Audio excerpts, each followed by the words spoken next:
Historia de Jabobo, tomo 2, volumen 1, Patriarcas, capítulo 1, Historia de Tibiscus. Tibiscus mismo fue golpeado y flagelado cuando lo capturaron, y lo encadenaron en grilletes de hierro y lo metieron junto a otros prisioneros israelitas en una jaula de barras de hierro colocada sobre un enorme carruaje de madera impulsado por 10 caballos. Y cuando llegaron a Rabá, los condujeron ante el rey Ammalcam, quien dio órdenes de que los esclavos más jóvenes y fuertes fueran seleccionados para servir en el palacio real, pero que los más mayores fueran vendidos. Por lo tanto, hicieron precisamente así como se les ordenó, y los soldados mismos tenían que venderlos, pero eran los eunucos del rey quienes recibían directamente el pago por cada esclavo vendido, tributo que era llevado luego ante los responsables del tesoro real. Y por 7 días estos mismos fueron vendidos, pero a medida que pasaban los días quedaban menos esclavos. Resultó que la angustia y el temor se apoderaron del corazón de Tibiscus mismo, y él procedió a orar a Jehová desde su corazón mientras éste se hallaba dentro del carruaje, y se humilló ante los ojos de Jehová al decir: «Oh glorioso y todopoderoso Jehová, el único Dios verdadero, aquel que es leal al pacto para con Abraham nuestro antepasado, y el pacto de la ley que tú mismo entregaste a Moisés allí en Horeb. Tu precioso nombre, que ha sido llamado sobre Israel, ha sido manchado por nosotros mismos, y no te hemos glorificado con santidad en medio de las naciones que nos rodean. Confesando en saco y polvo de cenizas, mira, por favor, nuestras lágrimas de desesperación, porque estamos siendo maltratados por nuestros enemigos, y abusan de nosotros mucho más que a cualquier otro prisionero cautivo. Y el castigo que recibimos de ser expulsados de nuestra propia tierra se debe a que nuestros mismos hermanos han procedido a servir a los Baales, de modo que hicimos lo que es malo a tus ojos en extremo, y llegamos al descaro irrespetuoso de ofenderte. Además, a las imágenes de Astoret, nuestras propias mujeres procedieron a rendir servicio sagrado, de modo que ahora estamos padeciendo intenso sufrimiento con justicia a causa de nuestros pilladores, y nuestro aprieto es tan grave que ahora, mira, no solo se nos arranca de nuestra propia tierra y hogar, sino que además a nuestros familiares han asesinado y a otros los llevan como esclavos a tierras lejanas, de modo que se nos hace imposible acudir a tu amado tabernáculo para poder contemplar tu agradabilidad. ¿Cómo corren con dolor amargo mis propias lágrimas sobre mis ojos? ¿Cómo me duele mi garganta a causa de mi constante gemir? A tus propios jueces no hemos escuchado, sino que rápidamente nos hemos puesto a fornicar espiritualmente con los dioses falsos de nuestros propios enemigos. Tercos e insensatos somos, y vergüenza de puro oprobio resultamos ser los levitas y los sacerdotes, porque hemos permitido que la nación misma sea tragada por la idolatría y la infidelidad, de modo que era raro oír tus santas palabras a oídos del pueblo, porque abandonamos su lectura pública, y nuestro propio corazón está tan quebrantado como los 1000 pedazos de una vasija rota, machacados y pulverizados como el fino polvo del desierto. Por favor, Señor Jehová, limpia nuestra transgresión misma, y acuérdate de nosotros, que somos tu herencia y el rebaño de tu apacentamiento amado, y alivia nuestras propias cargas que nos han sobrevenido por causa de tu justa disciplina, por ser infieles al extremo. Oh Señor Jehová, respóndeme, por favor, a mi súplica. Y Jehová, el Dios verdadero, cuyo nombre es santo, le respondió diciendo: por motivo de que esta nación ha traspasado mi pacto que mandé a sus antepasados, y no ha escuchado mi voz, yo también, por mi parte, no volveré a expulsar de delante de ellos ni a una sola nación de las que Josué dejó cuando murió, a fin de probar a Israel mediante ellas, para ver si serán personas que guarden el camino de Jehová, andando en él tal como sus padres lo guardaron, o no. Y siguió diciéndole: pero en cuanto a Israel, mi hijo amado, no lo abandonaré por completo, por causa del pacto que establecí con su antepasado Abraham. En cuanto a ti, no temas, Tibiscus, porque eres muy deseable a los ojos de Jehová, y he visto tu propio amor y lealtad a mi nombre, por cuanto has confesado tu propio error y el de tu pueblo. Jehová te mostrará misericordia, a pesar de que su cólera es para con todo Israel, porque ha pecado mi pueblo. Y verdaderamente tu propia familia morará en quietud en Hebrón, y tendrán el testimonio de que nada malo te pasará. Y en cuanto a ti mismo, no morirás a manos de tus enemigos, sino que verdaderamente extenderé los días de tu vida a 20 años más.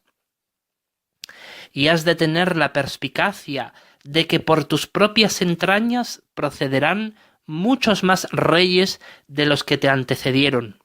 que al igual que aquellos, éstos también se sentarán en el trono de Satanás. Pero será por mi dirección como éstos actúen, porque el corazón de un rey es como corrientes de agua en la mano de Jehová. A donde quiera que él se deleita en hacerlo, lo vuelve. Y de tus propias entrañas saldrá aquel que liberte a tu pueblo de la mano de un enemigo muy fuerte y poderoso en riquezas, que logrará asirse de hasta los instrumentos de mi propio tabernáculo. Con eso, Tibiscus quedó muy fortalecido y animado, y lleno de Espíritu Santo, bendijo a Jehová. Con eso recibió una vez más estas palabras: cuando alcancen tus días de vida al límite establecido,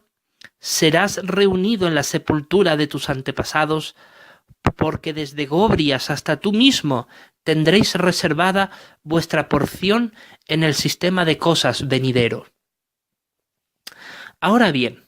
resultó que tanto Tibiscus como otros prisioneros de edad avanzada quedaron sin ser vendidos, de modo que los amonitas se resolvieron en venderlos a un precio menor. El precio de cualquier esclavo joven y sano se estipulaba en 30 piezas de plata, pero en esta ocasión los vendieron a los mercaderes sirios que por allí pasaban con sus caravanas llenas de esclavos procedentes de Egipto y Etiopía, y a Tibiscus mismo lo vendieron por solo 15 piezas de plata a los sirios. De modo que se lo llevaron a través del camino del rey en dirección norte, desde Rabá, la capital de la tierra de Ammón, hasta Damasco, la ciudad capital de la tierra de Siria. Ahora bien, resultó que al cabo de varios días, cuando ya lo llevaron hasta Damasco mismo, tuvieron que bordear con gran dificultad las frescas aguas del río Barada, que descendía muy caudalosamente lleno de agua por una garganta abierta en las montañas cercanas, puesto que era la época de las fuertes lluvias. Y al llegar a la plaza principal del mercado de la ciudad, los bajaron a todos y los iban colocando en fila para que se subieran a un estrado donde se les exhibía en público semidesnudos para revenderlos como esclavos a los principales jefes comerciales que procedían desde la lejana Grecia hasta las tierras de Media, más allá del gran río Éufrates, prácticamente de todas las regiones que comprendían estos límites. Y Tibiscus mismo estaba abrumado con todo lo que veía allí: jeques árabes, pastores de Asiria y guerreros, agricultores y comerciantes de Babilonia, nómadas de las estepas de Media y funcionarios de la corte palaciega del castillo real de Susa, de la tierra de Elam, así como de otras muchas regiones. Y los puestos mercantiles de los comerciantes estaban llenos de toda suerte de productos exportados e importados: aceitunas, higos, albaricoques, cereales como el trigo y la cebada, entre otros, vino de Elbón y lana gris rojiza procedente de Tiro, etc. Sucedió que se encontraba allí el principal jefe de tesoreros de la fortaleza real del castillo de Susa, del rey Anshan de Elam, la tierra situada al este de la desembocadura de los grandes ríos Tigris y Éufrates que acaban en el Golfo Pérsico, en Mesopotamia. Y con él mismo iban acompañándolo otros gobernadores, consejeros, jueces y magistrados policíacos del rey. Además de efectuar todas sus labores en la ciudad, Memucán, el jefe de los tesoreros, observó con especial detenimiento a Tibiscus, porque a pesar de su edad avanzada, era en apariencia muy diferente a todos los demás esclavos que allí estaban siendo expuestos y vendidos. Mientras que muchos de los de allí eran de tez oscura y pelo negro, Tibiscus era de ojos verdes y pelo rubio, y de elevada estatura, como un poco más de 2 metros, y de contextura físicamente aguerrida y fuerte, y apenas presentaba arrugas en su rostro y otras partes de su cuerpo. Aunque la ropa que le dieron era sucia y desaliñada, sabía dominar 6 idiomas: el hebreo, el sirio, el egipcio, el escita, el griego y el caldeo. Por su gran sabiduría y habla entendida y capacidad para manejar la escritura de todos los idiomas que sabía, con la bendición de Jehová, Tibiscus fue comprado por Memucán por el precio de 50 monedas de plata, porque el jefe de los tesoreros decía: ¿no valoran ustedes, los sirios, la gran habilidad que poseen los esclavos escribas que proceden de tierras tan lejanas como el norte? Decían esto porque discernían que Tibiscus procedía del norte de Asiria, de Escitia, y tenía curiosidad por él, porque Anshan, rey de Elam, era descendiente de uno de los gobernadores que sobrevivió a la caída y conquista de la antigua Escitia por parte del faraón rey de Egipto. Y Anshan era un lejano pariente consanguíneo de Takenai, rey de Asquitia o Escitia de la antigüedad. Así que la apariencia física de Tibiscus le hizo recordar a Anshan, su rey y señor, para que éste sirviera de escribano en la corte real de Anshan, allí en Susa. Al cabo de varias semanas partieron de Damasco en dirección a Tadmor, la ciudad de las palmeras, para seguir adentrándose en el desierto de Arabia en dirección este, hasta alcanzar la ruta sur que bordea el gran río Éufrates y que lleva hasta Babilonia. Tadmor misma se hallaba en el límite septentrional del desierto de Siria, al nordeste de Damasco, en frontera con el gran desierto de Arabia. De allí continuaron su viaje hasta que alcanzaron, después de varios meses de viaje, la ciudad de Babilonia. Continuando desde allí en viaje, siguieron por la ruta comercial hasta más al sur para alcanzar Erech y desde allí Ur. Entonces cruzaron todos los afluentes y canales de los ríos Éufrates y Tigris para alcanzar en dirección nordeste la ciudad de Susa en la tierra de Elam. Así que desde Babilonia hasta Susa también demoraron varios meses, de modo que los días de Tibiscus llegaron a alcanzar los 62 años de edad. Ahora bien, cuando llegaron a Susa, se dirigieron al castillo, dentro de la residencia real del rey Anshan de Elam. Pero Anshan era el título aristocrático que recibía en aquel tiempo los reyes elamitas que gobernaron la zona, porque el rey en realidad se llamaba Unpatar Naprisha, rey Anshan de Elam, de la dinastía Igealkit, quien fue el primero de la familia que llegó al poder cuando despojó de éste a los jerarcas babilonios que dominaban la ciudad capital meridional de Elam, la ciudad de Anshan, porque la capital septentrional de Elam era Susa. Y Anshan estaba situada a pocos kilómetros al sureste de Persépolis, ciudad última que en aquel tiempo era de un tamaño tan pequeño que se le consideraba villa o aldea, porque la mayor de todas ellas era Anshan. Y sucedió que cuando Tibiscus llegó a Susa, la dinastía Igealkit llevaba 111 años gobernando Elam como tierra independiente de Babilonia, y Unpatar Naprisha gobernaba en aquel tiempo un solo año de reinado, pues era su primer año. Ahora bien, cuando los reyes elamitas anteriores a Igealkit lograron subyugar a Babilonia nuevamente, mucho después que Hammurabi, rey de Babilonia, conquistó Elam y lo sometió, sucedió que la conquista de Babilonia por parte de Elam no era absoluta, puesto que de hecho los babilonios oprimían a los elamitas y hasta corrompían a los reyes de Elam para que el pueblo sirviera bajo los intereses de dominación de Babilonia. Entonces el rey Kutir Naunte II murió asesinado después de 5 años de reinado, en plena revuelta popular en la ciudad de Anshan, quedando Elam libre del dominio babilonio y sumido en la anarquía, el caos y la confusión, hasta que 150 años después se subió al poder el rey Igealkit en Anshan, al eliminar a los últimos jerarcas babilonios que quedaban en Anshan. Desde entonces comenzó su dinastía a gobernar en todo Elam y se estableció su poder político en toda la Baja Mesopotamia.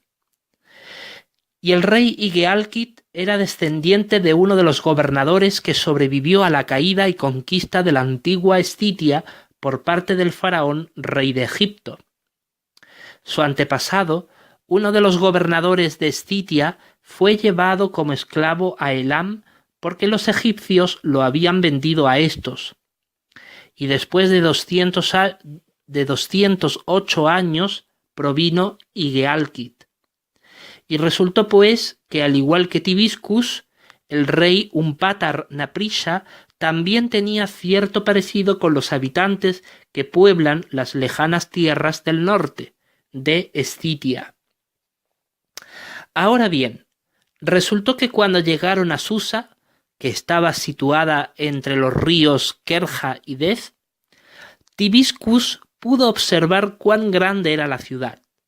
y entrando por la avenida principal observó cómo estaba rodeada por ambos lados de imponentes columnas que seguían el mismo modelo. 8 metros de altitud desde la base hasta el capitel. De estilo adintelado, su base de 1 metro de altitud formaban gruesas láminas tridimensionales triangulares que iban desde abajo para arriba. Luego acababan en el anillo que rodeaba la parte superior de la base y de ahí continuaba ascendiendo la columna con estrías en forma adintelada para acabar arriba con el capitel, formado por 3 piezas desde abajo para arriba.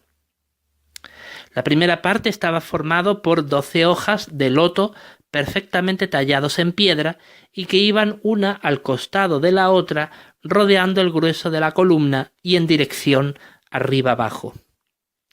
Claro, solo el capitel medía de un extremo a otro 2 metros y la columna en sí 5 metros. Justo encima de las hojas de loto había otras 8 hojas de loto colocadas en la misma dirección y sentido que las anteriores, pero más gruesas que esas y colocadas en postura mirando hacia afuera, porque las de abajo miraban hacia adentro, por lo que se les veía tallados los relieves de sus protuberancias. La segunda parte estaba formado por un conjunto de 4 pergaminos mirando en las 4 direcciones cardinales, uno al lado del otro. Además, cada pergamino estaba lo suficientemente abierto de arriba hacia abajo como para permitir la supercolocación de otro pergamino encima de este, y también abierto, este segundo de hasta medio metro de apertura. Y los 4 tenían sus respectivos pergaminos tallados superpuestos, obra de tallistas artesanos. Por último, por encima de los pergaminos se hallaba la tercera y última parte del capitel de la columna, formada por 2 medios cuerpos junto a sus cabezas de 2 toros respectivamente, representando al dios Ahura Mazda. Solo sobre los lomos tallados de ambos cuerpos unidos de los toros reposaban las vigas que se entrelazaban para cubrir las diferentes secciones de la avenida principal de Susa. Solo cuando la avenida tenía diferentes calles que emergían a otra parte de la ciudad,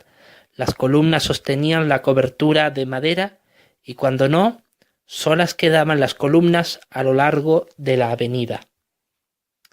Y fue adentrándose Memucán junto a su imponente séquito, a pesar de ser solo el jefe de tesoreros, hasta llegar a la zona fortificada de Susa, llamado el Castillo de Susa, y con ellos iban Tibiscus junto a otros esclavos y muchas mercancías y ganado y soldados. Y la zona fortificada estaba repleta de colinas que la rodeaban, y sobre la mayor de todas el castillo se erguía a vista de toda la ciudad. Resultó que cuando Memucán consiguió entrada al castillo, solicitó permiso para que todos sus acompañantes ingresaran. Después de que se le concedió, los mismos servidores del rey le apartaron sus esclavos y ganado y demás mercancías y quedaron para la administración y el sustento de la casa real. Y antes de que Memucán mismo se diera cuenta de ello, a Tibiscus mismo lo apartaron junto a otros esclavos a la casa de los esclavos, situada junto a la casa de las mujeres, y ésta junto a la casa del rey, donde se hallaba en primera instancia la sala del trono del palacio. Así que las 3 casas se hallaban una junto a la otra,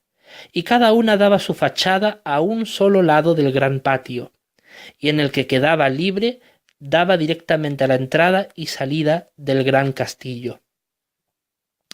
Sucedió que a los esclavos mismos iban a castrarlos, porque según las leyes elamitas, un esclavo no podía ingresar a la casa del rey o de las mujeres con testículos, para evitar que éstos ultrajaran a cualquiera de las mujeres que se hallaban en la corte del rey. Y a Tibiscus mismo le dio mucho miedo, así que se puso a orar a Jehová. Pero en cuanto a Memucán, éste ingresó directamente a la audiencia del rey y le fue informado de todas sus actividades realizadas en el extranjero, acompañado de sus esclavos, servidores y demás soldados. Y así le fue narrando al rey lo que ocurrió. Y sucedió, oh gran rey, que, pues vea, mientras tu siervo mismo se hallaba en Damasco en compañía de mis servidores y de mi escolta, que alcancé a ver en el estrado de los esclavos a uno cuya apariencia era muy diferente de la de todos los demás, pues por cuanto los otros esclavos eran etíopes y egipcios, éste de ninguna manera procedía de la tierra de Cus, porque en talla era mucho mayor que los demás esclavos, y era de tez blanca, ojos verdes y pelo rubio, y a pesar de su edad avanzada, sigue manteniendo una contextura físicamente aguerrida y fuerte, y no aparenta la edad que él afirma tener. Y mucho me sorprendió el averiguar y comprobar que hablaba 6 idiomas: hebreo, sirio, egipcio, escita, griego y caldeo. Y no solo los habla, gran rey Umpatar-Naprisha, sino que maneja a la perfección la escritura de todas esas lenguas. Así que, ¿Cómo podría yo mismo dejar escapar esa magnífica oportunidad de obtener un esclavo tan competente para mi señor, el rey de Elam? Y averigüé de su propia boca que procede de las tierras de Escitia, y su apariencia así lo revela. Pero no entiendo qué hacía éste por Siria, y menos aún cuando sus captores mencionaron que lo trajeron desde las lejanas tierras del sur en Ammón. Así que pensé, mi señor, que bien podría servirle de escribano por su gran habilidad y conocimiento. Pero, por supuesto, su gloriosa majestad determinará qué hacer con él, tal y como es apropiado hacerlo en nuestro pueblo. Ante eso, el rey mandó llamar a aquel esclavo, cuyo nombre no sabía, y resultó que los servidores pronto lo hallaron, por ser éste físicamente muy diferente de los demás, y lo presentaron delante del rey. Y Tibiscus mismo alcanzó a ver la magnificencia de la sala del trono del rey, su trono revestido de oro puro y recubierto de terciopelo rojo, lana teñida de púrpura e hilos rojos de carmesí, y el traje del monarca era de hilo azul con bordados y estampados de multicolores y figuras de animales, con revestidos de encajes de oro y piedras preciosas en los bordes de su traje y de las mangas hasta el codo del ropaje real. Y su corona de oro se erguía sobre su cabeza con estilo acanalado, dentro del cual había una cubierta redonda de caoba rojiza, procedente de Etiopía, y estaba recubierta de muchas piedras preciosas. El mismo rey le preguntó: ¿cuál es tu nombre? ¿Y cuál es tu ocupación? Ante aquello, Tibiscus le respondió: Tibiscus mismo es mi nombre, y tu siervo fue sacerdote en Israel en la antigüedad, hasta que alcanzaron mis días para dejar mis labores como levita, y al cabo de un tiempo, mientras residía en Bézer de la tierra de Israel, fui tomado por los ammonitas cuando éstos hicieron incursión en mis tierras y me llevaron cautivo hasta su capital Rabá. Desde allí fui conducido a Damasco, en Siria, por unos mercaderes compradores de esclavos, y allí me recogió Memucán, el jefe de tesoreros, su servidor. Y aunque domino varias lenguas, tu siervo se humilla delante de su majestad, implorándole misericordia y evitar que así sea castrado, porque cosa detestable a los ojos de mi Dios Jehová es que un sacerdote de Israel sea castrado. Ante eso, el rey puso a prueba a Tibiscus respecto a los idiomas que afirmaba dominar, y cuando así lo comprobó, se quedó muy sorprendido y admirado. Entonces le preguntó: ¿eras casado antes de hallarte como esclavo, o probaste el estar con mujeres? Y le respondió: tu propio siervo nunca se casó ni mantuvo relaciones sexuales con mujer alguna, porque siempre se dedicó al sacerdocio y al cuidado de mis abuelos, que se hallaban por entonces muy enfermos.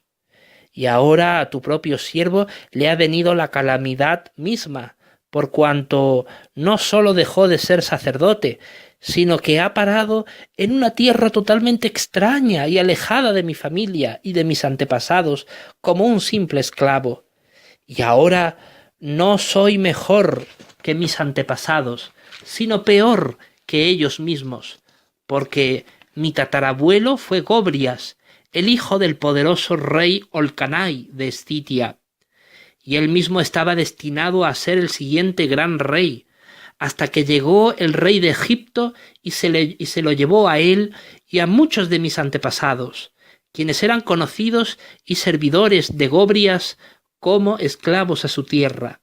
y a Escitia misma la devastó hasta el extremo. Y aquí tengo yo mismo el sello real que le pertenecía a Gobrias, y que tras generación se ha conservado en mi propia familia. Pero, ¿de qué me vale ahora? Y cuando el rey Umpátar alcanzó a ver el sello, se conmovió al ver su semejanza con el sello real que él mismo conservaba de su antepasado cuando éste servía de gobernador en una de las regiones sometidas por Olcanay, rey de Escitia. Así que, conmovido y al mismo tiempo lleno de asombro y estupefacción, narró a Tibiscus toda su propia historia y de cómo los dioses le devolvieron el reinado aún en tierras extrañas a su propia familia.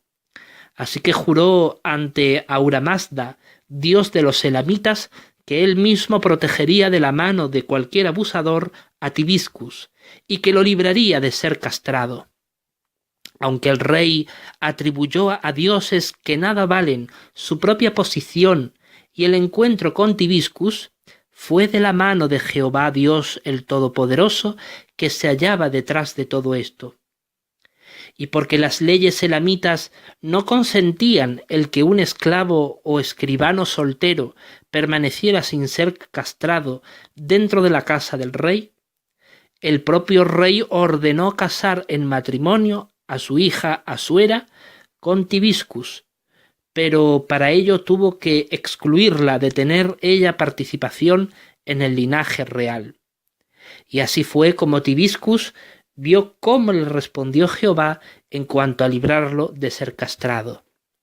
Y Tibiscus llegó a convertirse en el principal jefe de escribanos del castillo de Susa. Y tras otros 4 años de gobernación del rey Umpátar, falleció él mismo y le sucedió en el trono de Anshan de Elam su propio hijo Kibin Kutrán. A los pocos días de fallecer el rey y sucederle en el trono su hijo, Tibiscus mismo engendró a un hijo por nombre Mocia,